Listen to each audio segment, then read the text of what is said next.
Saat itu, Pedro Algorta tak punya pilihan lain selain memakan potongan daging manusia. Instingnya sebagai manusia mendorong untuk terus bertahan hidup. Meski terdengar tidak rasional, situasinya tak mendukung sama sekali. Sebelumnya di hari Jumat, tanggal 13 Oktober 1972, ia hanya bagian dari 40 penumpang pesawat Air Force Flight 571. Terbang dari Montevideo, Uruguay ke Santiago, Chile. Dengan sebagian besar penumpang itu adalah pemain rugby yang digelar pada 14 Oktober keesokan harinya. Namun Pedro dan yang lainnya tak tahu jika hari itu adalah penerbangan hidup dan mati. Dalam kondisi cuaca turun salju, pilot salah membaca arah. Sang pilot menduga mereka telah sampai di Bandara Pudahuel Curicó. Jadi ia bersiap untuk melakukan pendaratan. Sayangnya dugaan sang pengendali burung besi salah. Semuanya jadi tak terkendali. Pedro tak tahu apakah saat itu ia dapat bertahan atau tidak. Ia panik dan kehilangan kendali diri. Tubuhnya terhempas ke udara.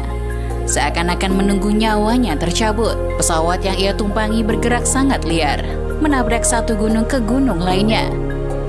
Setelahnya pesawat meluncur di lereng curam sebelum terhempas ke permukaan gletser di ketinggian 3.570 meter di atas permukaan laut. Lalu mendadak telinganya jadi tak mendengar suara apapun, benar-benar hening. Beberapa waktu kemudian kesadaran Pedro kembali. Ia sadar, ia selamat.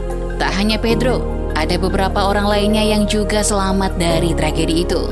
Saat itu Pedro menemukan temannya, Felipe, tergeletak tak bernyawa di sisinya. Kedua sayap dan ekor pesawat yang ia tumpangi patah. Semuanya terasa bagai mimpi bagi Pedro. Pedro tak bisa menangisi kepergian temannya. Ia memutuskan untuk bergabung dengan rombongan tim rugby yang selamat. Sang kapten dari kelompok itu adalah sosok yang dihormati. Karena tahu bagaimana cara memimpin kelompok, ia langsung menjadi figur otoritatif. Di beberapa hari pertama, ia menjadi orang penting dalam rombongan penyintas. Ia berusaha mengorganisir keadaan sebaik mungkin. Tapi sang kapten rugby selalu berkata, "Tenang, kita akan diselamatkan sebentar lagi." Tapi kenyataannya, tak ada bantuan yang datang. Di mata Pedro dengan mengucapkan kata-kata naif seperti itu, membuat semua orang yang ada jadi tidak siap untuk menerima kenyataan. Pedro tidak butuh orang seperti itu. Ia dan yang lainnya butuh pemimpin yang bisa menyadarkan orang-orang tentang masalah-masalah yang akan muncul jika mereka diam saja di dekat bangkai pesawat. Nasib naas menimpa sang kapten rugby. Dia meninggal tertimbun salju longsor dan meninggalkan anggota kelompok yang rata-rata masih muda. Namun meninggalnya sang kapten memberikan dampak positif. Sejak saat itu para korban pesawat jatuh itu jadi sadar akan kekuatan dan kelemahan masing-masing. Semuanya saling berkontribusi dalam kelompok agar sama-sama selamat. Seperti kebanyakan masalah kelompok pada umumnya, ada ketegangan, diskusi panjang, dan tidak semua anggota akrab satu sama lain. Ada juga yang ingin idenya didengar untuk mendapat posisi otoritas dalam kelompok, supaya tak jadi kambing hitam saat ada kesalahan. Tapi, meski demikian itu adalah hal yang normal. Bagi Pedro itu adalah cara mereka belajar sebagai kelompok kecil. Kelompok penyintas itu akhirnya bisa beradaptasi dan berkembang dalam situasi lingkungan yang tak mendukung. Para penyintas juga mulai sadar untuk terus bertahan hidup. Mereka punya perut yang harus diisi, dan di saat bersamaan mereka benar-benar tak punya makanan sama sekali. Ditambah lagi mereka tak punya pengetahuan yang cukup, peralatan, atau pengalaman untuk bertahan di pegunungan. Mereka tidak siap sama sekali. Semuanya hanya berdasarkan insting dan coba-coba, trial and error. Satu-satunya cara untuk bertahan hidup kala itu hanyalah menjadi kanibal. Pedro dan teman-temannya tak perlu merasa harus meyakinkan diri untuk menjadi pemakan daging manusia dengan pemikiran rasional. Saat itu tugasnya hanya bertahan hidup. Lalu, Pedro dan beberapa temannya mengambil mayat para korban penumpang. Mereka memotongnya dengan kaca, lalu memakannya. Menurut Pedro itu adalah keputusan yang normal dan logis. Mereka tidak merasa telah melanggar etika atau moral apapun setelah selesai makan. Yang ada dalam pikiran mereka hanyalah untuk terus maju selangkah demi selangkah. Belajar bertahan hidup di lingkungan yang tak bersahabat dan memaksa diri sendiri untuk keluar dari zona nyaman. Bagi Pedro, ia dan teman-temannya tak punya pilihan lain selain mengikuti insting untuk bertahan hidup. Dia yakin jika semua manusia akan melakukan hal yang sama saat terjebak dalam situasi seperti ini. Situasinya benar-benar rumit. Namun meski demikian, sebagian dari mereka ada yang hanya sanggup bertahan selama sehari semalam karena terluka sangat parah. Lalu diserang hipotermia dan tertimpa reruntuhan salju. Dengan sisa-sisa kekuatan yang ada, 16 orang yang masih hidup terus bertahan. Untuk menghangatkan tubuh, mereka mengumpulkan busa dan kain dari bangku pesawat.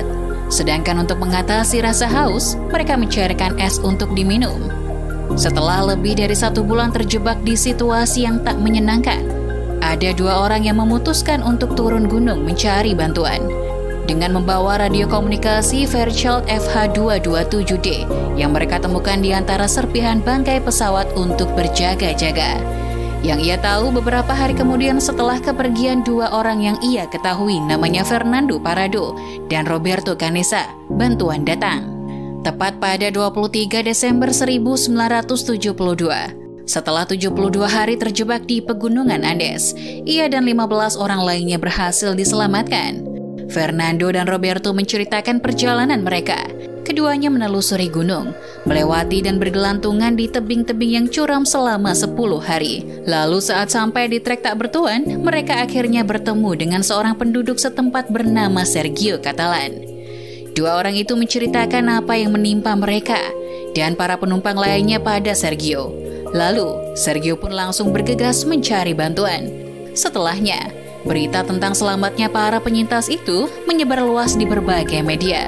Isu yang diangkat tentu tentang cara mereka bertahan hidup dengan makan daging sesama penumpang. Selain itu, beberapa media juga mengadakan konferensi pers.